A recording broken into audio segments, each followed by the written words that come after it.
Are you having a hard time losing between 20 and 50 pounds? You've tried the fad diets, you've tried low carb, you've tried counting your calories, you've tried high intensity exercises running from 30 to 45 minutes, only to struggle either losing very little or gaining weight doing those things?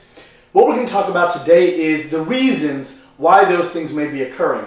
So where we like to start generally is an area of the brain called the hypothalamus. The hypothalamus within the brain is one of the gatekeepers. It's under the influence of serotonin, of course, which is a mood regulator. And we know that serotonin influences the production of melatonin. Melatonin, of course, allows you to fall asleep and stay asleep. So you may notice that you're having problems falling asleep or staying asleep, as well as you might feel that you might have a little bit of depression or that you may feel down. The next area that sends influence into the hypothalamus is the area of is a neurotransmitter called dopamine. Dopamine also is a neurotransmitter that can affect weight gain, weight loss, and it gives you a type of depression as well. And it can also give you problems with your attention and your focus. And it also affects an area of the brain called the nucleus accumbens, which is the reward centers of the brain. What we've normally found is, for instance, people that smoke, do they really just give up smoking, or do they really give up that vice for something else? Meaning, most people that stop smoking, they generally start doing what? They start eating. So what we notice, the next area that of course affects the hypothalamus is cortisol. Cortisol comes from an area of the brain, or an area of the body called the adrenal glands. The adrenal glands, of course, sit on top of the kidneys, and they release cortisol, which is your stress hormone. Most people know about it, of course, that it causes belly fat, and it influences the brain as well. Now, when those areas are dysfunctioning, they cause aberrant information that goes to the hypothalamus, and most of you may remember the HCG diet, which is the low-calorie, 500 calorie diet that people used to do before because it was supposed to reset the hypothalamus. Now, the hypothalamus, of course, influences the pituitary.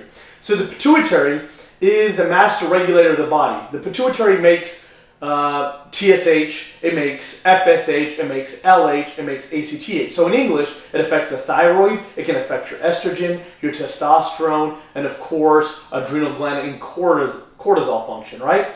So that area, of course, if it's dysregulated, it's also going to give you problems. So that's what's known as the HPA axis, or the hypothalamic pituitary adrenal axis, that you read in a bunch of books, that you read on the internet and things like that. So it's an area that has to be looked at. It's not as simple as I'm just going to go run for 30 or 45 minutes, I'm going to eat a low-carb, low-calorie diet, and everything's going to be better.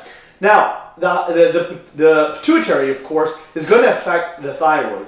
The thyroid, of course, releases TSH, or the pituitary, of course, releases TSH that affects the pituitary, and the pituitary is going to release two things, T4 and T3. Now, T4 is made 93% by the thyroid, and T4 is made 7% by the thyroid. Now, the 93% of T4 that's produced, that T4 has to be converted to T3 somewhere within the body. Now, before we get to that step, a very important step for a lot of people that have problems losing weight is an area of the thyroid that's influenced by something called the TPO antibody.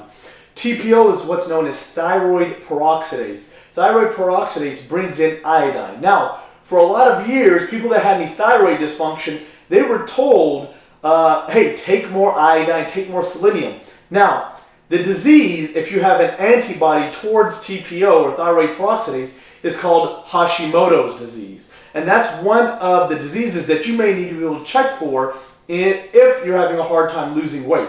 So the test that you would want your doctor to order is a test that would test TSH, T4, free T4, T3, free T3, free thyroxine index, antithyroglobulin antibody, thyroid peroxidase antibody, TSH antibodies, and reverse T3. Those are just some tests that you may want your doctor to run if you're having trouble losing weight. Now, if you're trouble losing weight and you may have Hashimoto's, then you may need to avoid iodine because obviously it's going to bring your antibody number up for your TPO. So that's one area that you may need to look at if you're having problems losing weight. Now, T4 converting to T3.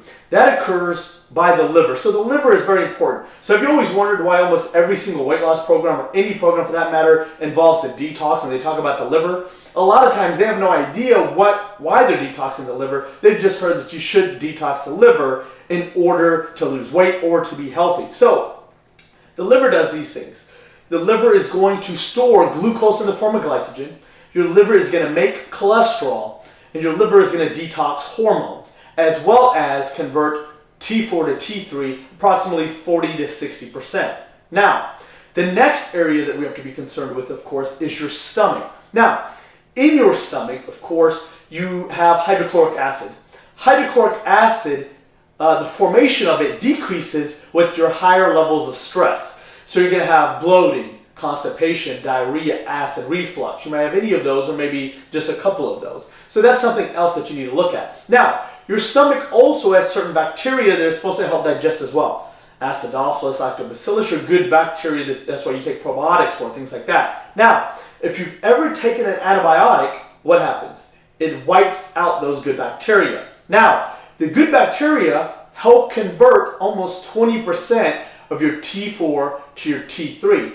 So almost 80% or up to 80% of the conversion of your T4 to T3 occurs below the level of your thyroid. So they're important areas for you to get checked. Now, the adrenal glands. The adrenal glands, when they're stressed, they cause your cortisol to go up.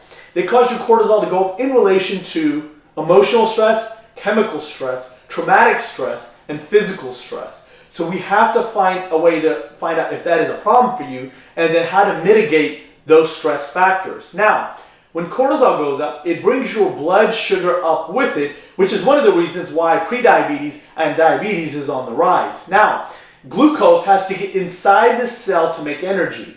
So you'll notice that most of the time you have less energy or no energy, and until we can get more energy, you're going to have a hard time losing weight. So it's another area that we have to look at. Now, the problem is that when your cortisol goes up, it decreases the lining of your stomach, or something called secretory IgA. Now, when secretory IgAs decrease, it causes a decrease in the lining or gap junctions in the lining of your stomach. And what's going to happen is that certain foods that you eat are now only going to be partially digested because you have decreased hydrochloric acid. Now, you're going to have partially digested food proteins that go out now through the lining of your stomach. Now they're going to start an antibody-antigen reaction. So for instance, some of you may have a problem like drinking milk or eating other foods. How that occurs is the same mechanism. That partially digested protein gets out into your bloodstream. Your bloodstream thinks it's an invader, and it'll develop an immune response to it, and it'll attack it. And now you may have an allergen, you may have a sensitivity that may occur. But either way, you may develop inflammation within your stomach where 90% of your immune system is anyways. And so now you're going to have inflammation within your stomach, and so you may not be able to lose weight because of that. And that is a huge piece that you have to remember is certain foods may cause you a sensitivity that causes inflammation, that causes a difficult time for you to be able to lose weight. So that's just a couple little tips in order if you want to lose that 20 to 50 pounds that you're having a hard time losing. Those are the areas that you want to look at. Find out where the dysfunction is in those areas, and once you start correcting those areas, that 20 to 50 pounds would just come off without having difficult diet, difficult exercise. We'll look forward to seeing you on your next Neural Effects Minute.